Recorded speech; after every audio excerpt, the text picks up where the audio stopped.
ফাটা বিদ্যায় আমার জানা নাই।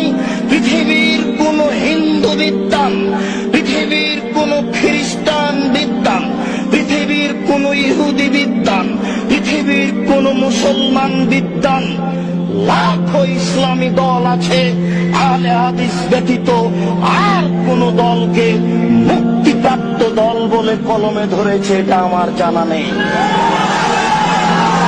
অতএব কথাটা আপনি আবারও বিবেচনা করে ভেবে দেখুন, পৃথিবীতে কোন বিদ্বান কোন ইসলামী দলকে মুক্তিপ্রাপ্ত দল বলে কলমে উল্লেখ করেছে এটা আমার ভাঙাচোরা বিদ্যায় জানা নেই। শুধুমাত্র একটি দলকে মুক্তিপ্রাপ্ত দল বলে ঘোষণা করেছে, সেটাই হচ্ছে আহলুল হাদিস।